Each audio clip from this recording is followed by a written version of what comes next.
Anda sudah menemukan orang yang mengupgrade iman, orang rajin sholat, tapi ada orang yang ketiga yang jauh melampaui yang dua ini. Sudah imannya bagus, sholatnya rajin, yang ketiga dia gemar berbagi. Alladzina yu'minuna bil ghaibi wa yuqimuna as-salata wa mimma razaqnahum. Gemar berbagi. Disebutkan bahkan di Quran surah ketiga ayat 134 menyifati ciri takwanya, bahkan berbaginya nggak tanggung-tanggung, nggak ngitung-ngitung. Bukan saat ada berbagi, saat sempit pun dia meninggalkan Anda, bukan. Kata Allah, alladzina yunfiquna fis sarra'i wad-dharra'i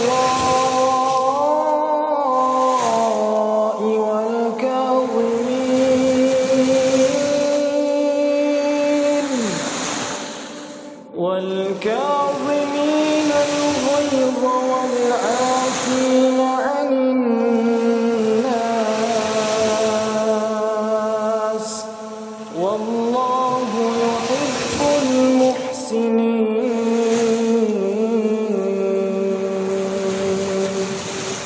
Kalau Anda menemukan teman seperti ini, maka dia punya kriteria yang mengungguli dua yang pertama. Ambil sebagai teman. Kenapa? Karena dia akan bersama Anda saat sulit dan bahkan saat senang. Ada teman kalau Anda senang, dia datang. Anda sulit, dia pergi. Dan banyak yang sekarang begitu. Tapi kalau Anda menemukan yang seperti ini, sudah rajin sholat, iman bagus, senang berbagi. Akhi mau kemana? Saya ke Majlis Ta'lim saja. Mau kemana pakai Grab? Aneh yang bayarin.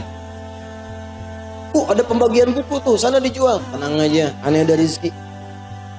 Besok kemana kita? Aduh, nah nggak ada nih, tapi kayaknya kita bisa minta petunjuk, bisa minta petunjuk. Anda bayangkan dalam keadaan sempit pun dia ngasih referensi. Itu teman luar biasa. Ini kisahnya banyak, Pak.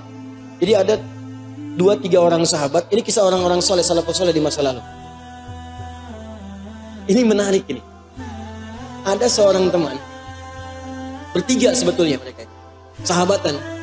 Udah iman bagus, rajin sholat, rajin infak. Tiba-tiba tiga-tiganya ini sedang punya persoalan.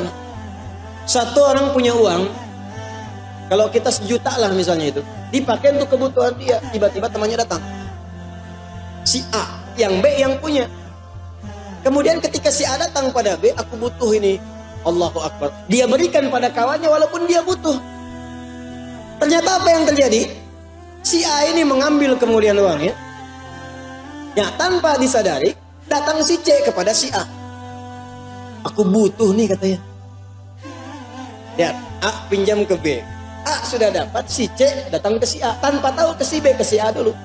Aku punya kebutuhan nih. Si A yang baru minjam ke si B tadi, teman-teman sekalian, karena temannya dia butuh, maka dia berikan pada temannya. Dipraktekkan ayat yang sama. Wa yu'thiruna 'ala anfusihim walau kana bihim khasasah. Maka diberikan pada si C tanpa pikir panjang. Nih, aneh ada rezeki.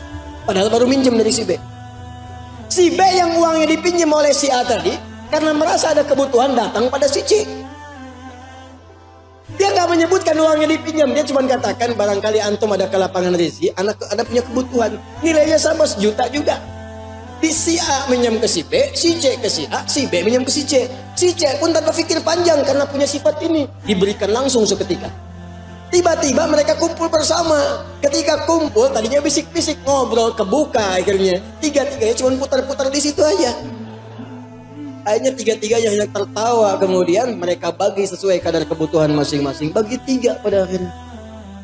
Kawan tuh begitu. Bahkan ada di antara mereka yang tak terlukiskan kisahnya.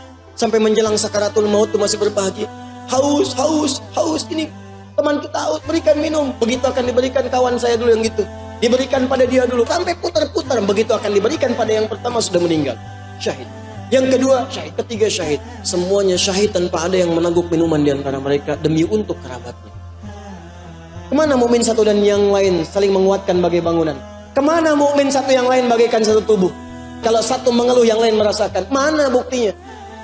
Satu dikasih banjir, yang lain video. Ada kebanjiran. Apa yang Anda kerjakan? Bahkan yang menarik sekarang, tetangga kebanjiran, yang satu mancing. Banjir ya Pak? Di mana? Anda menambahkan sesuatu yang hebat pada yang kecil pun mau Anda temukan. Maka jadi bagian dari itu.